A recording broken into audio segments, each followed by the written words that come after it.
আমি অনেক ক্লান্ত, আমি অনেক ক্লান্ত। আপনারা যে কান্নাগুলো দেখলেন, সেই কান্নাগুলো, প্রত্যেকটা কান্নার পেছনে রয়েছে অনেক বড় এক ইতিহাস, অনেক বড় এক গল্প, অনেক বড় পরিকল্পনা। আমরা এইরকম কান্নাগুলো বহুবার দেখেছি আমাদের দেশে। তো সেই কান্নাগুলো নিয়ে কথা বলবো আজকের পর্বে।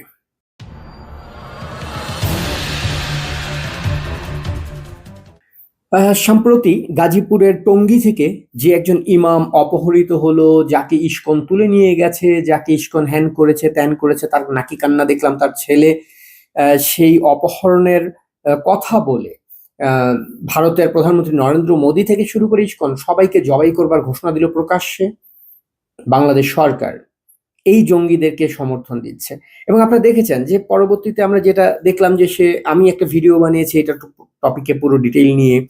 তো এই মহিবুল্লাহর ছেলে তারা প্রত্যেকে স্বীকার করলো পুরোটাই ছিল সাজানো পরিকল্পনা, এবং আহ, পুরোটা পরিকল্পনা করে ইস্কন এবং হিন্দুদের উপরে দায় চাপানোর জন্য এই নাটকটা করেছে হচ্ছে গিয়ে এই মহিবুল্লাহ মিয়াজি, এবং মহিবুল্লাহ মিয়াজির সঙ্গে আরো অনেক আতাউর রহমান বিক্রমপুরীর মতো লোকজনও জড়িত রয়েছে। তো আসলে এই যে অপহরণ বা গুমের নাটক বানিয়ে সরকার হোক কিংবা কোনো গোষ্ঠী হোক কিংবা কোনো মানে অন্য কাউকে দায়ী বানিয়ে তার উপর অত্যাচারের বুলডোজার চালাবার বা মিথ্যা প্রপাগান্ডা চালিয়ে মানুষকে ক্ষুব্ধ করে তোলার এই ঘটনাটা কি আজকে নতুন বাংলাদেশে? অবশ্যই না। চলেন আরেকটা ঘটনা দেখি আমরা। নিজের মোবাইল থেকে ফোন করে জানান তাকে অপহরণ করা হয়েছে। এত নাটক করে মুখ ঢাকা ঠিক কি আছে? আপনারা দেখেন আপনি কি। পরে আদাবর থানায় তার স্ত্রীর করা অভিযোগের পরিপ্রেক্ষিতে সোমবার রাতে যশোর নোয়াপাড়া থেকে র্যাব ৬ তাকে উদ্ধার করে। এরপর রাতেই খুলনার ফুলতলা থানায় সংবাদ সম্মেলনে পুলিশের খুলনা রেঞ্জের ডিআইজি দিদার আহমেদ জানান, ফরহাদ মজারের ব্যাগ দেখে বোঝা যায় যে তিনি স্বেচ্ছায় ভ্রমণে বেরিয়েছেন। পরিবারের সাথে হয় বলে বা না বলে উনি বের হয়েছেন, তৎপরবর্তীতে আবার উনি যথাযথ ওনারভাবে ফিরে যাচ্ছিলেন।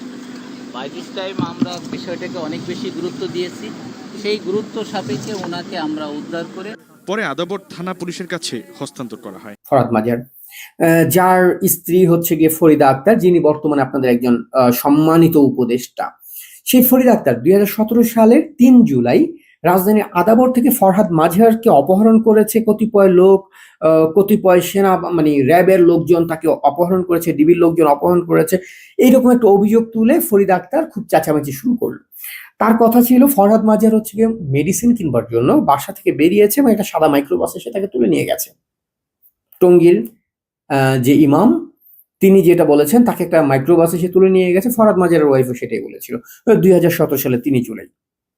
তো এই ঘটনা যখন ঘটে পুরো দেশব্যাপী তোলপাড় শুরু হয়। আওয়ামী লীগ সরকার ফরহাদ মাজারকে তুলে নিয়ে গেছে। ফরহাদ মাজার এই দেশের কতগুলো আকাট মূর্খ উন্মাদের হচ্ছে আবার গুরু, তাকে আবার গুরু মানে। তো গুরু যেহেতু গায়েব, সরকার নড়ে চড়ে বসলো, সরকারের ইমেজের ব্যাপার। তো ফরহাদ মাজার নিখোঁজ হবার 18 ঘন্টা পরে তাকে উদ্ধার করা হয় যশোরের অভয়নগর থেকে।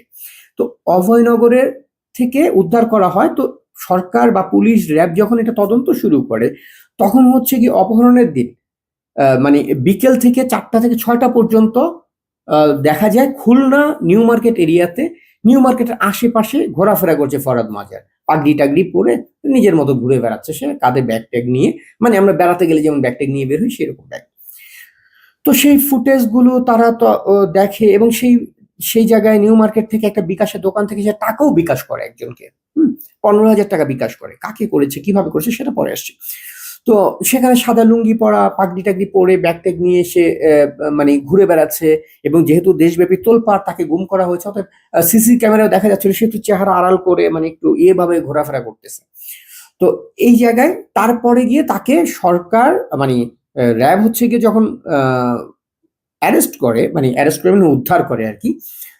যখন ওখান থেকে উদ্ধার করে তখন জানা যায় যে পুরো ব্যাপারটাই ছিল সাজানো, এবং সে হচ্ছে টাকা পাঠাবে বলে বিকাশ থেকে সে এক জায়গায় ঘুরতেছিল এবং টাকাটা কাকে পাঠাচ্ছিল। পরবর্তীতে যখন ফরহাদ মাজারকে উদ্ধার করা হয় তখন দেখা যায় তার মুঠোফোনের সঙ্গে তিনি 10 বারের বেশি তার স্ত্রী ফরিদা আক্তারের সঙ্গে কথা বলেছেন, এবং 6 বার কথা বলেছেন ফরহাদ মাজারের একটা সংস্থা আছে, একটা মানে কি বলে এনজিও আছে, যেটার নাম হচ্ছে উবিনিক। এই উবিনিকের একজন নারী কর্মীর সাথে কথা বলেছেন 6 বার, তার ওয়াইফ হিসেবে 10 বার। এই ফরিদা আক্তার আজকের উপদেষ্টা যাক, কিছু বললাম না। এই উপদেশটা তখন বলেছিল তার হাজবেন্ড শুধু একবার তাকে ফোন করেছে, তারপর থেকে আর ফোনে পায়নি। অথচ কল লিস্টে ছিল 10 বার কথা হয়েছে, 6 বার হয়েছে আরেকজন নারীর সঙ্গে। তো ফরহাদ মাজার কোথায় গিয়েছিল, কেন গিয়েছিল? তারপরে ফরহাদ মাজার তখন তো সরকারকে একটা বেকায়দায় ফেলার জন্য অপহরণের নাটকটা করলো। এটা লুফে নিল জামাত সহকারে বিএনপি, তারা খুব গলাবাজি করলো, সরকার তুলে নিয়ে যাচ্ছে। তো এখন তারপরে দেখা গেল ফরহাদ মাজারের অবিনিক নামে একটা এনজিও রয়েছে, যে এনজিওতে চাকরি করতেন অর্চনা রানী নামে একজন সনাতন ধর্মী নারী। এই অর্চনা রানীর সঙ্গে ফরহাদ মাজারের প্রথম দেখা হয় হচ্ছে কক্সবাজারে, এবং সেখানে তাদের পরিচয় হয়, কারণ এই এনজিওর প্রধান হচ্ছে ফরহাদ মাজার।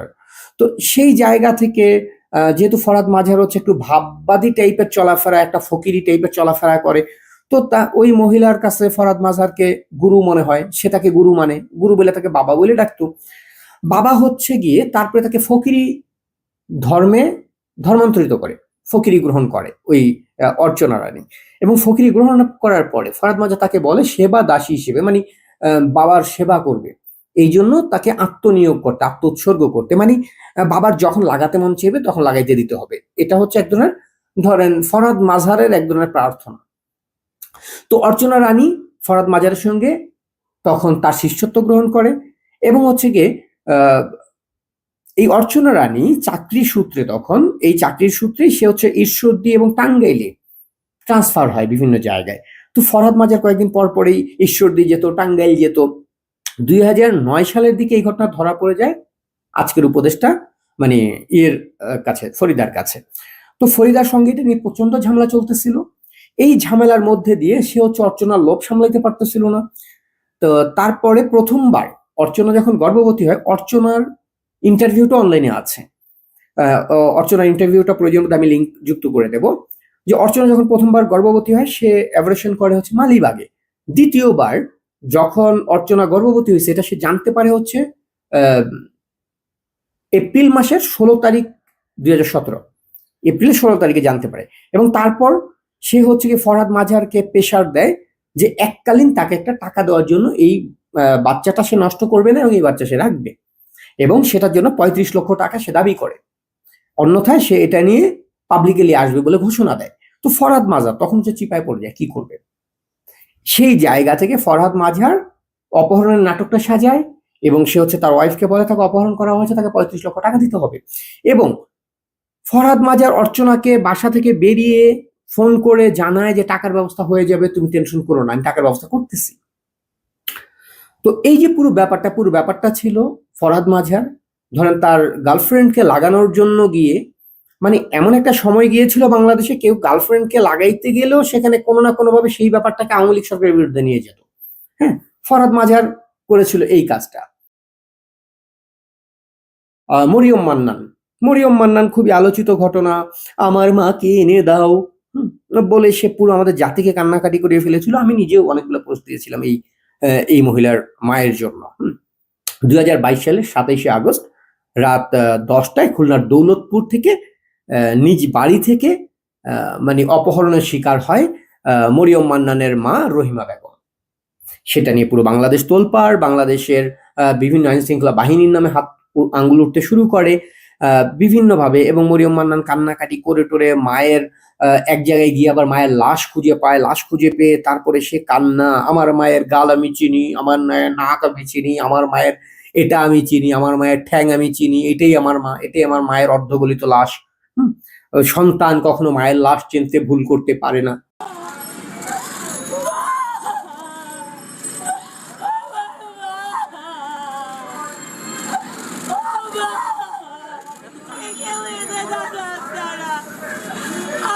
আমি মরিয়ম। তো এই যে মরিয়ম মান্নানের আবেগ, ইমোশন পুরো জাতিকে বিভ্রান্ত করে ফেললো এক অপহরণের কথা বলে, আমরা সবাই হাহাকার করে উঠলাম। তারপরে তার আর্তনাদ যখন আকাশ বাতাস ভারী হয়ে গেছে, পুলিশ থেকে পিবিআই সবাই নেমে গেল তাকে উদ্ধার করার জন্য। তো এরপরে যেই সত্যটা সামনে উঠে এলো, যার পর থেকে মরিয়ম মান্নান এবং তার আত্মগোপনে চলে যায়। আত্মগোপন মানে হচ্ছে তারা আর কখনো মিডিয়ার সামনে আসে না, ফেসবুক টেসবুক বন্ধ টন্ধ করে দিয়ে মরিয়ম মান্নান পালালো।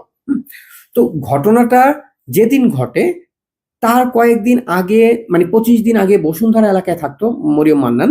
মরিয়মের মা খুলনা থেকে ঢাকায় আসেন এবং বসুন্ধরায় যখন হচ্ছে গিয়ে মেয়ের বাসায় ওঠে, মরিয়ম মান্নান এই পরিকল্পনাটা করে যে অপহরণের নাটকটা করা হবে।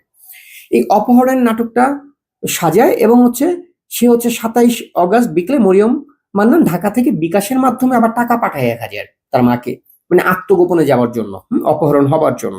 এই 1000 টাকা থেকে সে আবার বিকাশ থেকে 980 টাকা তুলে রাতেই হচ্ছে গিয়ে সে বাড়ি থেকে চলে যায়। তারই আবার আরেক রিলেটিভ তার বাড়িতে গিয়ে আত্মগোপনে থাকে। টাকাটা কিন্তু মরিয়ম মান্নান পাঠিয়েছে। পাঠানোর পরে পুরো পরিকল্পনা করে তারপরে এই যে 27 অগস্ট রাত 2টার দিকে দৌলতপুর থানায় মায়ের অপহরণের নামে একটা মামলা করে হচ্ছে রহিমার ছেলে মিরাজ আল সাদি, মানে মরিয়ম মান্নানের ভাই মামলা করে। এই মামলায় মূলত আসামি করা হয় হচ্ছে যে কে আচ্ছা আসামি করা হচ্ছে সন্দেহভাজন হিসেবে তাদের প্রতিবেশী মঈনুদ্দিন, গোলাম কিবরিয়া, রফিকুল ইসলাম, পলাশ, মোহাম্মদ জুয়েল, হেলাল শরীফ। এই মানুষগুলোর নামে মামলা করা হয় যে তারা অপহরণ করেছে, তার মানে লাশও পাওয়া গেছে, হ্যান। এই পুরো ব্যাপারটাই ছিল হচ্ছে গিয়ে তাদের জমি সংক্রান্ত ঝামেলা চলছিল। সেই ঝামেলায় মরিয়ম মান্নানরা হেরে যাচ্ছিল। এই মামলাটা ছিল মিথ্যে মামলা। তো মরিয়ম মান্নান এদের নামে আগেও জমি নিয়ে মামলা করেছে, সেই মামলায় হেরে যাচ্ছিল। যখন হেরে যাচ্ছিল তখন প্রতিবেশীদেরকে কিভাবে আটকানো যায়, সেই আটকানোর একটা অংশ হিসেবে তার মাকে এই প্রতিবেশীরা অপহরণ করে মানে খুন করে ফেলেছে। এই চক্রান্তটা মরিয়ম মান্নান করে। মানে আপনি ভাবেন একটা মানুষ তার মায়ের জন্য এই যে কান্না, হ্যাঁ আমরা জুলাইতে দেখেছি, আমরা অগাস্টে দেখেছি, আমরা জুলাই শহীদ বলে কান্না, আবেগ, পুরো ব্যাপারটা কিন্তু মরিয়ম মান্নান কান্না। ধরেন জামাত স্নাইপার রাইফেল দিয়ে গুলি করে মারতেছে, মাইরা জামাত আবার কাঁদতেছে। এটাই এদের রাজনীতি, প্রত্যেকটা একটা মরিয়ম মান্নান। জুলাইটা পুরোটা মরিয়ম মান্নান কেজ ছিল, আর কিছু ছিল না। এরপরে ধরেন আরেকজনের প্রসঙ্গে আসি। রিসেন্টও সে খুব আলোচিত হয়েছে, তার ওয়াইফ এক বিমানবালার সঙ্গে তার প্রেমের কাহিনী নিয়ে পোস্ট দিয়েছে, তারপরে সেই ওয়াইফের সঙ্গে ডিভোর্স হয়েছে। তো উনি হচ্ছে আবু তহা আদনান, আপনাদের ইসলামী বক্তা, ইসলামী ব্যক্তিত্ব। আবু তহা আদনান হচ্ছে 2021 সালের 10ই জুন সে অপহরণ হয়ে গিয়েছিল, সে নিখোঁজ হয়ে গিয়েছিল। পুরো দেশ জুড়ে তোলপাড় তৈরি হয়ে গিয়েছিল। তার স্ত্রী সংবাদ সম্মেলনে মরিয়ম মান্নানের মতোই আরেকটা নাটক করেছিল। চলুন দেখি একটু সেই নাটকটা। অনেক ভালোবাসি, আমি ওনাকে অনেক ভালোবাসি। আমি আপনাদের বোন, জাস্ট আমি ওনাকে ফিরে পেতে চাই। আমি আপনাদের বোন, আপনারা সবাই আমাকে একটু হেল্প করবেন। আমি আপনাদের বোন, আমি আর এর বেশি কিছু আপনাদেরকে আমি বলতে পারতেছি না। আবু তহা আদনানের স্ত্রী সেই সময় যে মামলাটা করে, সেই মামলাতে তিনি বলেছিলেন যে 10ই জুন রংপুর থেকে ঢাকা আসা পথে রাজধানীর গাবতলী এলাকা থেকে আবু তহা আদনান এবং হচ্ছে গিয়ে তার গাড়ি চালক, তার সঙ্গী আব্দুল মুহিত, মোহাম্মদ ফিরোজ, এদের সবাইকে গায়েব করে দেওয়া হয়েছে। পুরো গাড়ি সহকারে 4-5 জন মানুষ সহকারে আদনানকে গুম করে ফেলছে আওয়ামী লীগ সরকার। এটা সরাসরি সরকারের বিরুদ্ধে ছিল। তো এটা সরকারের বিরুদ্ধে আঙ্গুলটা তোলা হয়। তো তারপরে পুলিশ থেকে শুরু করে সেনাবাহিনী, মানে র্যাব, এটার তদন্ত শুরু করে।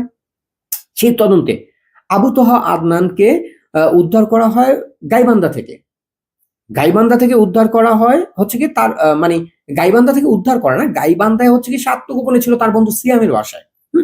তাকে উদ্ধার করা হয় হচ্ছে কি রংপুরে তার দ্বিতীয় স্ত্রীর বাসা থেকে। পুলিশ ওখান থেকে তাকে উদ্ধার করে। তো এই পর্যন্ত সে ছিল, মানে তাকে সরকার গুম করে ফেলছে। তার বন্ধু সিয়াম, যার বাসায় আত্মগোপনে ছিল এই আবু তহা আদনান, মানে গুমের নাটক করে অপহরণের খবর ছড়িয়ে দিয়ে, যে হচ্ছে তার বন্ধুর মায়ের হাতের বসে বসে মুরগির রান খাচ্ছিল। চলেন ওর বন্ধু সিয়ামের মা তখন কি বলেছিল একটু দেখি আমরা। যাই হোক, আদনান আমার বাড়িতে অনেকবার আসা যাওয়া করছে, আসা যাওয়া করে থাকে।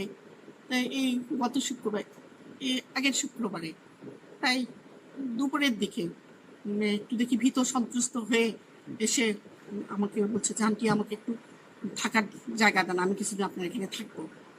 এই বলে আমি দেখছি কেন, বলে কি আমাকে কিছু কে বা কারা আমাকে ফলো করতেছে। যাই হোক, ওরা এসেছিল, থাকার পর তো ঘরের মধ্যেই ছিল। আর আমাদের বাড়িতে তো কেউ আসা যাওয়া করে না, কারণ আমাদের আশেপাশে করোনা, আমার আত্মীয় স্বজনদের সবার করোনা হয়েছে, ওই জন্য কেউ আসা যাওয়া করে না, বেশ নিরাপদেই ছিল। ওরা ঘর থেকে বের হয়নি, সব মিডিয়ায় তো কথাবার্তা হচ্ছে। আমার অবশ্য টিভি নাই, টিভিটা নষ্ট।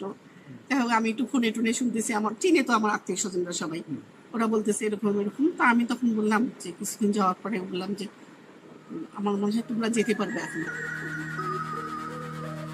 সে আমাকে জানায় যে তোহা যে এখানে আছে আত্মগোপনে, সেটা আমি জানতাম না। এবং সে যেহেতু আমার বাল্য বন্ধু, আমরা একই স্কুলে পড়েছি, আমরা সব বন্ধুরা মিলে রংপুরে তার জন্য মানববন্ধনও করেছি।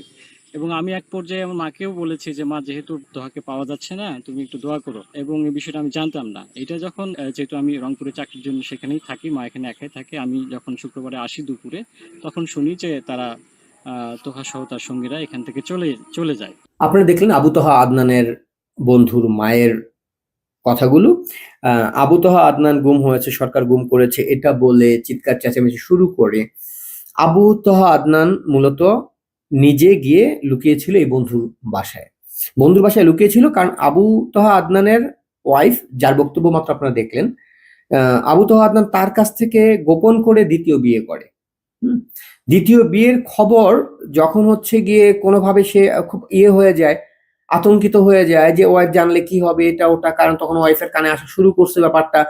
তখন ওয়াইফের হাত থেকে, মানে দুই বউয়ের কাছ থেকে বাঁচার জন্য আবু তোহা আদনান কি করবে, সেই সময় হচ্ছে আবু তোহা আদনান তাড়াতাড়ি এই আত্মগোপনে চলে যায় এবং সেটাকে অপহরণের অভিযোগ হিসেবে দায়ের করে এবং বাংলাদেশে সরকার বিরোধী একটা প্রোপাগান্ডা চালু করে আবু তোহা আদনান।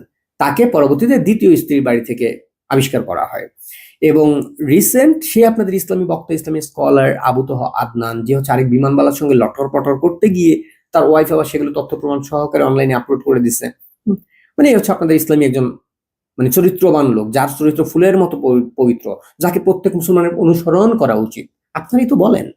হ্যাঁ, আবু তোহা আদনানের মতো যদি আমার একটা জামাই হইতো, আবু তোহা আদনানের মতো যদি আমার একটা পোলা হইতো, মানে আপনাদের মাথায় কি আমি জানি না, আসলে পুরোটাই তো বিকৃত মস্তিষ্ক। আপনিও যেমন, আপনার মানে হুজুরও তো তেমনই হবে। তো যাই হোক, এই ছিল আবু তোহা আদনানের কেস। তো এইভাবে আওয়ামী লীগ সরকারকে প্রতিনিয়ত চাপে ফেলার জন্য গুম অপহরণের ঘটনাগুলো এইভাবে করে সাজানো হতো, এইভাবে করে সরকারকে দায় দেয়া হতো। আজকে যেইভাবে ইসকন এবং সনাতন ধর্মীদেরকে মানে উপরে নির্যাতন করার জন্য যেইভাবে হচ্ছে কি মুহিবুল্লাহ মিয়াজি অপহরণের নাটক সাজিয়েছে, তো এই অপহরণের নাটক বাংলাদেশে নতুন কিছু না। এই আওয়ামী লীগ সরকারের বিরুদ্ধে যেই সব অস্ত্রগুলো সবচেয়ে বেশি ব্যবহার করেছে পাকিস্তানপন্থী হায়নার দল, উগ্র মৌলবাদী ধর্মান্ধ যে জঙ্গি গোষ্ঠী, তার মধ্যে একটা হচ্ছে গিয়ে এই অপহরণ নাটক। এখনো আওয়ামী লীগের বিরুদ্ধে এই প্রপাগান্ডা চালানো হচ্ছে, আওয়ামী লীগ অপহরণ করেছে, আওয়ামী লীগ গুম করেছে, হ্যান করেছে, ত্যান করেছে।